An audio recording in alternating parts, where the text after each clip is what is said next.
നിഗൂഢതകൾ കൊണ്ട് ഇന്നും ശാസ്ത്രലോകത്തെപ്പോലും ഉത്തരമുട്ടിക്കുന്ന ഒരിടം തന്നെയാണ് സമുദ്രം. സമുദ്രത്തിന്റെ ആഴത്തെക്കുറിച്ചും സമുദ്രത്തിൽ ജീവിക്കുന്ന ജീവജാലങ്ങളെക്കുറിച്ചും ശാസ്ത്രലോകത്തിന് ഇന്നും പൂർണ്ണമായി പര്യവേക്ഷണം നടത്തുവാൻ കഴിഞ്ഞിട്ടില്ല എന്നതാണ് സത്യം. ഇതുകൊണ്ടൊക്കെ തന്നെ സമുദ്രത്തെ ആസ്പദമാക്കി ഒരുപാട് വിചിത്രമായ സംഭവങ്ങളെക്കുറിച്ച് നിങ്ങൾ കേട്ടിട്ടുണ്ടാകും.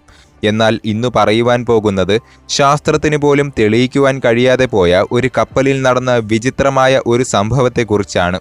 ക്യാപ്റ്റൻ ഉൾപ്പെടെ 10 പേരെയോളം അപ്രത്യക്ഷമാക്കിയ നിഗൂഢതകൾ നിറഞ്ഞ ആ കപ്പലിലേക്കാണ് ഇന്നത്തെ നമ്മുടെ യാത്ര.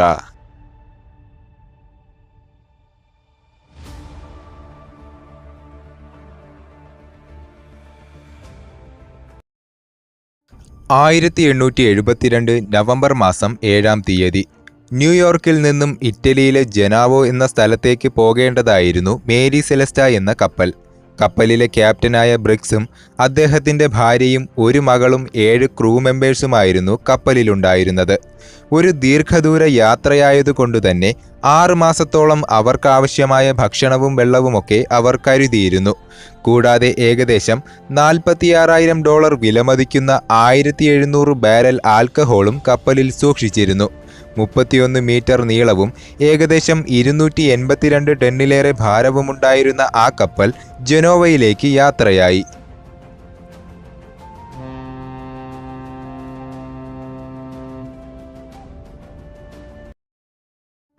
കുറച്ചു മാസങ്ങൾക്ക് ശേഷം മധ്യ അറ്റ്ലാന്റിക് സമുദ്രത്തിന്റെ ഏകദേശം 400 മൈലുകളോളം തെക്കുമാറി സ്ഥിതി ചെയ്യുന്ന പോർച്ചുഗീസിന്റെ ഭാഗമായ അസോസ് ദ്വീപ് സമൂഹത്തിലൂടെ യാത്ര ചെയ്യുകയായിരുന്നു ബ്രിട്ടീഷ് കപ്പലായ ഡി ഗ്രേഷ്യ.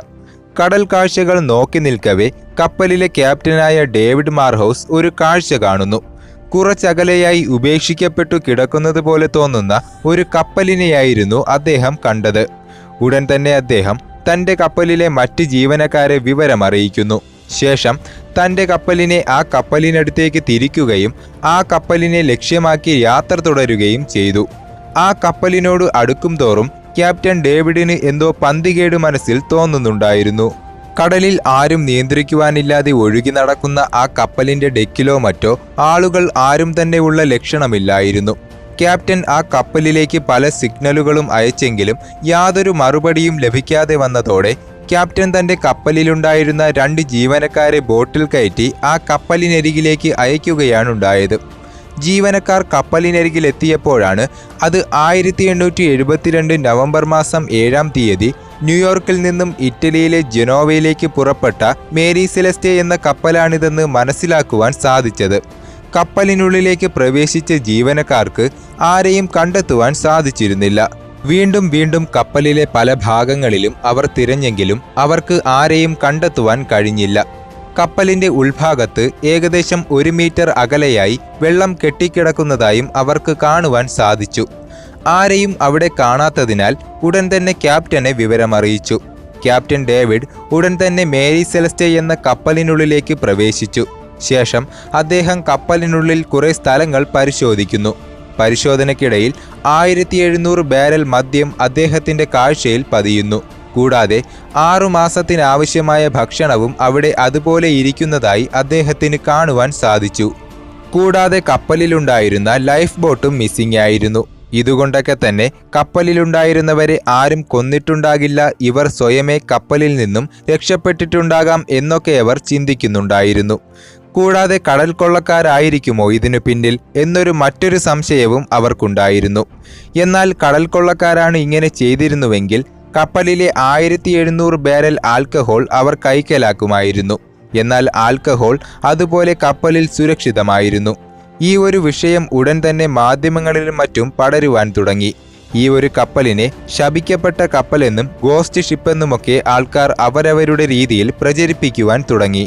കപ്പൽ സഞ്ചരിച്ചത് അറ്റ്ലാന്റിക് സമുദ്രത്തിലായതുകൊണ്ട് തന്നെ പലരും ഇതിനെ ബെർമുഡ ട്രയാങ്കിളുമായി ചേർത്തു പറയുന്നുണ്ടെങ്കിലും കേടുപാടുകൾ ഒന്നും തന്നെയില്ലാതെ ഉപേക്ഷിക്കപ്പെട്ട കപ്പലാണ് എല്ലാവരുടെയും ഉത്തരം മുട്ടിക്കുന്നത്. ഈ ദുരൂഹ സംഭവത്തെ ആസ്പദമാക്കി ഒരുപാട് നോവലുകളും മറ്റും രചിക്കപ്പെട്ടിട്ടുണ്ട്. എന്തുതന്നെയായാലും ഇന്നും ചുരുളഴിയാത്ത രഹസ്യമായി തുടരുകയാണ് മേരി സെലസ്റ്റെ എന്ന കപ്പലും കപ്പലിലെ അപ്രത്യക്ഷമായ ജീവനക്കാരും. ഏതായാലും ഇതിനെക്കുറിച്ച് നിങ്ങൾക്കെന്താണ് തോന്നുന്നതെന്ന് കമൻറ്റ് ചെയ്യുവാൻ മറക്കരുത്. കൂടാതെ വീഡിയോ ഇഷ്ടപ്പെട്ടാൽ വീഡിയോയ്ക്ക് ലൈക്ക് ചെയ്യുവാനും വീഡിയോ ഷെയർ ചെയ്യുവാനും നമ്മുടെ ഈ ചാനൽ സബ്സ്ക്രൈബ് ചെയ്യുവാനും മറക്കരുത്. അപ്പോൾ അടുത്തൊരു ഇൻഫർമേറ്റീവ് വീഡിയോയുമായി കാണുന്നതുവരെ ഗുഡ് ബൈ.